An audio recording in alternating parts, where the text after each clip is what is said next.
Um editorial que foi publicado no Hora Brasília está dando o que falar. Segundo informações do site, Lula tem medo de que aconteça um novo golpe e fala em acionar a GLO.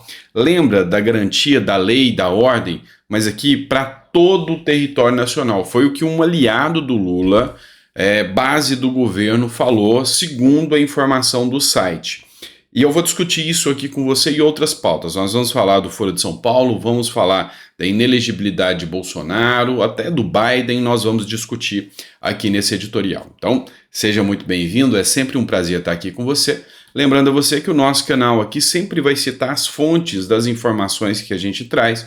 O nosso intuito aqui é fazer uma análise política, jurídica, filosófica de tudo aquilo que está acontecendo no Brasil. Então, se você gosta desse tipo de análise, não esqueça de se inscrever, curtir e compartilhar. Mas vamos à análise dessa matéria que eu achei muito interessante. Reitero a você que a informação é do site aqui. Em evento recente, o presidente Luiz Inácio Lula da Silva convocou seus militantes para a proteção do Estado Democrático de Direito diante de um suposto novo golpe, expressando preocupação com a proteção, com o potencial ressurgimento de uma manifestação em todo o país em apoio ao ex-presidente Bolsonaro após o julgamento do TSE sobre sua inelegibilidade. O presidente Lula está mobilizando seus militantes para proteger os valores democráticos no Brasil, pedindo mais participação da população no governo. O presidente Lula, em evento para lançar o Plano Safra, disse: se vocês participarem ativamente, nunca mais alguém vai se meter a dar golpe como foi dado na companheira Dilma Rousseff. E aqui também, um dos aliados do governo Lula afirmou que com a possível decisão sobre a inelegibilidade do ex-presidente Jair Bolsonaro, o medo do novo governo é que possa desencadear uma revolta em apoio ao Bolsonaro. Então, as fontes de informação é do Hora Brasília aqui. É plausível? Muito, mas muito plausível. A fala do Lula de que houve um golpe contra a companheira Dilma Rousseff, a fala dele de que Temer é golpista e que todos que foram incluídos por Temer, inclui-se Alexandre de Moraes, também são golpistas, foi feita em cadeia nacional. Então isso aí tá para todo mundo ver. E o medo, ou melhor, o pavor de que realmente a inelegibilidade de Bolsonaro possa desencadear uma revolta nacional é real. Isso existe. Não acredito que possa acontecer essa revolução, mas o medo existe, tá?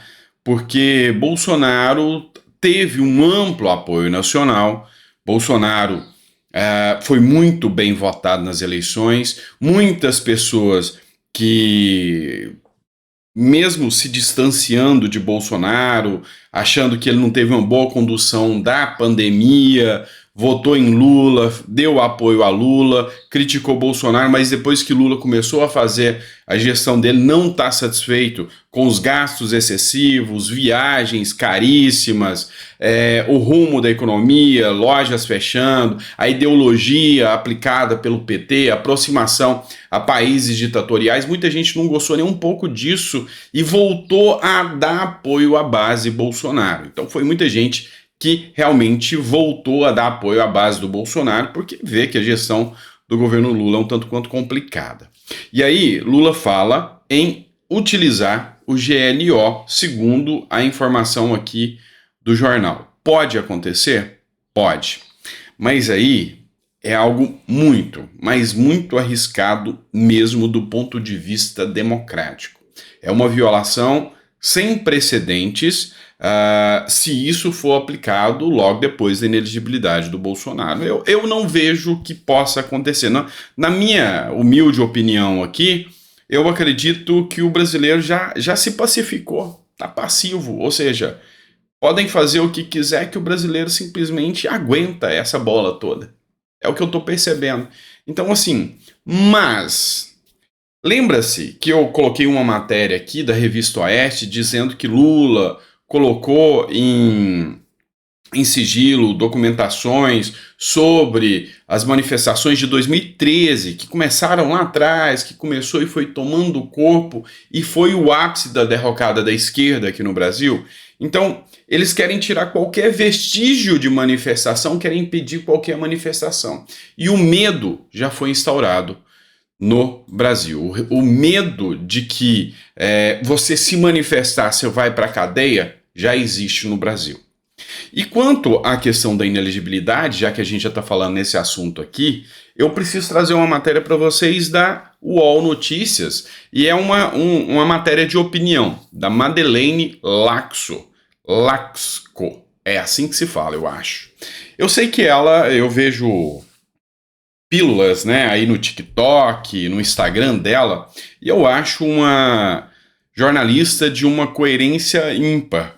Lembrando que foi ela que foi condenada por ter chamado uma pessoa trans de cara, e isso aí deu uma discussão muito grande, porque uma mulher é condenada porque foi ofendida por uma trans e chamou ela de cara e foi condenada. Então, é um outro assunto que nós ainda vamos falar em outro vídeo, mas aqui é a opinião dela que me importa. O Brasil tornará inelegíveis todos os seus ex-presidentes? Esse ponto de reflexão é muito interessante, porque Lula ficou inelegível e teve o seu direito a concorrer reestabelecido. Você lembra disso? Tanto lembra que tá aí, né, o Lula. Mas Bolsonaro agora, a chance de ficar inelegível é muito grande. O que tem que se expor aqui, e ela trabalha nisso de uma forma coerente, é que não há santos saindo da presidência. Dilma Rousseff está aí com os direitos dela amplos. Será que Dilma Rousseff era uma santa? Lula está aí, voltou. Bolsonaro pode ficar inelegível. Fernando Henrique, se quiser voltar. Sarney, se quiser voltar. Ou seja, a grande questão aqui é que ela faz o seguinte questionamento. Será que a lei da ficha limpa, a que foi utilizada para arrancar o Deltan Dallagnol, hoje ela se mostra com a mesma efetividade da qual ela foi criada? Porque ela foi criada para evitar que corruptos estivessem no poder. E hoje ela está sendo utilizada para tirar gente do páreo para não concorrer às eleições. É uma reflexão inteligente da Madeleine, tá? Muito inteligente. E sim, será que a lei da ficha limpa representa a mens legis, ou seja, a mensagem da lei na qual ela foi criada? Tudo isso é muito temerário e a gente precisa discutir um pouco mais. Vamos lá. Matéria aqui sobre o Foro de São Paulo. Para quem não conhece, esse é o site do PCdoB. O que é PCdoB? Partido Comunista do Brasil. Até pouco tempo, o partido do ministro Flávio Dino. E aqui nós precisamos comentar sobre o Foro de São Paulo, porque falar em Foro de São Paulo, até pouco tempo atrás, era assinar um atestado de conspiracionismo. Falar em Foro de São Paulo era falar que você é um idiota. Isso não existe, o Foro de São Paulo. Que invenção besta. Talvez você poderia ser até condenado por fake news em falar em Foro de São Paulo. Você lembra disso? Até bem pouco tempo atrás. Até eles tomarem o poder. Agora que já estão no poder, o Foro de São Paulo vem e fala, fomos nós, agora queremos o mérito. Então o Foro de São Paulo existe. Existe e está aqui o PCdoB para confirmar isso aqui. E aqui, eis o ponto de inflexão, tá? Qual o papel do Foro de São Paulo? Não sou eu que estou falando, é o PCdoB, o Partido Comunista do Brasil. Então, para aqueles que dizem, não, mas Lula tem um alinhamento comunista. Você é louco, Lula é ligado ao imperialismo. Que é isso, Lula comunista? De jeito nenhum. O Lula, ele agrada aos liberais. Esse é o discursinho da esquerda, tá? Mas não rola não, não cola não, basta você ler as provas. Papel do Foro de São Paulo. O Foro de São Paulo reúne partidos e organizações da América Latina e o Caribe. Surgiu em 1990, fruto da articulação política do cubano Fidel Castro e do então dirigente do Partido dos Trabalhadores, Luiz Inácio Lula da Silva. Então, o Foro de São Paulo é uma obra de Lula com Fidel Castro. Aí quando você pergunta, mas por que Maduro, Nicarágua, Cuba respeitam tanto Lula aqui no Brasil? Eu respondo para vocês. O plano era de o Chávez e Lula. Sempre foi. Sempre foi. De Fidel Castro e Lula. Sempre foi. Continua. A construção foi liderada pelo Partido Comunista de Cuba. A construção vem do Partido Comunista de Cuba. A Frente Sandinista de Libertação Nacional da Nicarágua e o Partido dos Trabalhadores do Brasil. O debate partia do enfrentamento à crise do socialismo soviético e a ascensão do neoliberalismo. O que isso aqui é? Foi criado em 1990. Lembra quando a União Soviética caiu o Muro de Berlim? Pois é. A turma que apoiava a União Soviética e que queria que a União Soviética trouxesse os seus tentáculos de lá para cá, tô falando de Fidel Castro, tô falando de Lula, tô falando da Nicarágua, tô falando de Cuba, dessa turma todinha, tá? Venezuela, essa turma que queria que os tentáculos da União Soviética viessem para cá, quando viu a queda da União Soviética, falou, opa, precisamos reestabelecer uma nova União Soviética socialista. E aí, faz-se o Foro de São Paulo e traz essa turma para cá. É isso aqui que aconteceu. Aí, cá entre nós, senhores, seria mesmo idiotice falar que Lula se filia ao comunismo? Não, Lula não é comunista, não é porque o país não deixou. Mas, lembre-se, tem uma matéria no Brasil Paralelo do Bruno Musa que você vai analisar como lá na Venezuela os passos foram sendo dados. E aqui no Brasil, a chance é real. A chance é real. E já que a gente está falando de Venezuela, matéria publicada hoje, fresquinha no R7. ONG denuncia quase 300 agressões a defensores de direitos humanos na Venezuela. Você defender direitos humanos na Venezuela é tiro, porrada e bomba. É tiro, porrada e bomba. Mas isso é uma mera narrativa. As imagens que você viu não existem, foram criadas por inteligência artificial e a Record está publicando fake news, tá? Isso aqui não existe não, tá? É uma mera narrativa, segundo a ideia do Lula. Não existe não, tá? Mas por que a gente precisa conversar sobre isso aqui? Lá na Venezuela, hoje, foram mais de 300 pessoas que levaram pancada, 288 agressões só nesse final de semana. E a ONG levantou que aqueles que defendem os direitos humanos lá foram mais de 2.050 agressões nos últimos anos. E aí, a grande questão é que nós precisamos levantar até que ponto, o que precisou para que chegasse até essa situação. Como que o povo venezuelano aceita isso? Porque você vai pensar, não, mas como que o povo suporta isso? Como que o povo aceita? Eu vou te explicar como que o povo aceita. Funciona assim. Lá na Venezuela, tem os planos econômicos que o governo dá, as bolsas de lá. E aí, para você participar desses planos de bolsa, é o seguinte, o governo dá as bolsas. E aí, para você receber a bolsa, tem convocações do governo em atos pró-governo. Ou seja, se você não comparecer nessas convocações, se você não atender aos chamados do governo para militar por eles, lembra da primeira matéria? Você perde os benefícios que o governo pode te dar. E aí, se alguém que paga o imposto para que essas bolsas sejam pagas reclama do sistema, esse cara é um antidemocrático. E o governo, que tem o diálogo com os militantes que recebem as bolsas, vai falar para eles, olha, deixa eu contar uma coisa para vocês. Tá vendo esses caras que estão manifestando pelos direitos humanos? Na verdade, eles querem tirar as bolsas de vocês. Na verdade, eles querem tirar os direitos de vocês. Eles são antidemocráticos, querem derrubar o governo. Tem alguma semelhança com algum lugar que você conhece no mundo? Não sei, talvez tenha.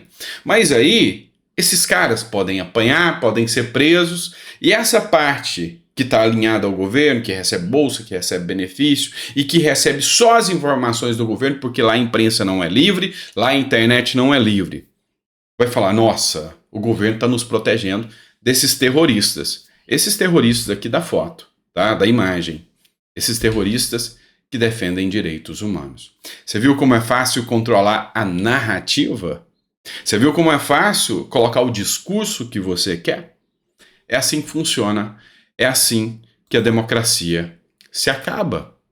Leia Como Morrem as Democracias. Você vai entender que é nesse sentido que a coisa acontece. Vamos falar de notícia internacional, pessoal? Bora lá. Jovem Pan News. Joe Biden comete nova gafe e diz que Putin está claramente perdendo a guerra do Iraque. Pois é, gente. Depois do Biden ter sido feito de meme, de estar usando fraldas, depois do Biden ter dito Deus salve a rainha, a sanidade mental do Biden está altamente questionada. Ou seja, estão pensando que ele está senil. Na linguagem popular, lelé da cuca já. Ou seja, é uma das maiores nações de economia pulsante. E tem um homem hoje à frente que já não responde mais dentro de um plano cognitivo adequado a um líder mundial. E aí tem acusações de que o Biden, o governo norte-americano, teria participado ativamente. Essa matéria é do Financial Times, tá? Então, antes que alguém venha falar, olha o cara espalhando fake news, matéria do Financial Times, de que os Estados Unidos, juntamente com integrantes do governo brasileiro, ou seja, públicos brasileiros, né, líderes públicos brasileiros, pressionaram para que Jair Messias Bolsonaro não tomasse qualquer medida. E Biden está cobrando a ajuda do Lula. A grande questão é, falando o que não deve, assim como o Lula, né? Falando o que não deve, Biden já está, qualquer hora pode soltar alguma nota, alguma coisa aí que a gente fique sabendo. O Glenn Greenwald, que é um jornalista internacional, que atua muito aqui no Brasil, ele fez acusações duras e graves de que a CIA poderia, inclusive, ter interferido diretamente em benefício do Lula. Pois é. Com a senilidade de Biden, com a capacidade intelectual de Biden posta em xeque, pode ser que novas informações venham a surgir dessa relação Biden-Brasil, tá? E Biden, inclusive, já está de malzinho do Lula, falou que vai fazer algumas visitas aqui na América do Sul. Lula, não quero papo mais. Ou seja, traiu o Biden. Por um lado, eu achei até bom a rasteira que o Lula deu no Biden para largar de ser trouxa e meter o nariz onde não deve, né? Mas enfim, é isso que está acontecendo no nosso Brasil. Parece piada, mas não é. Se Boris Casoy estivesse aqui, ele falaria. Isso é uma vergonha. Não tenha dúvida que é uma vergonha das piores que existe. Mas enfim, obrigado por ter ficado até no nosso editorial. É sempre bom discutir sobre política com você, estar aqui falando sobre o que acontece no nosso Brasil. Se você gosta do nosso conteúdo, peço a você que compartilhe, tá? Vamos lá. Vocês perceberam que os vídeos ficaram um pouquinho mais longos, né? O pessoal pediu para que eu continuasse assim, tá? Então eu estou fazendo os vídeos um pouquinho mais longos, pegando mais matérias, dando mais opinião aqui para que a gente possa ter um conteúdo mais preparado para vocês. Combinado? Tá bom? Então, muito, muito obrigado. É sempre um prazer estar aqui com vocês. Não esquece de compartilhar, não. Me dá essa força, dá essa ajuda aí pra gente, tá bom? Grande abraço, fica com Deus e até o próximo editorial.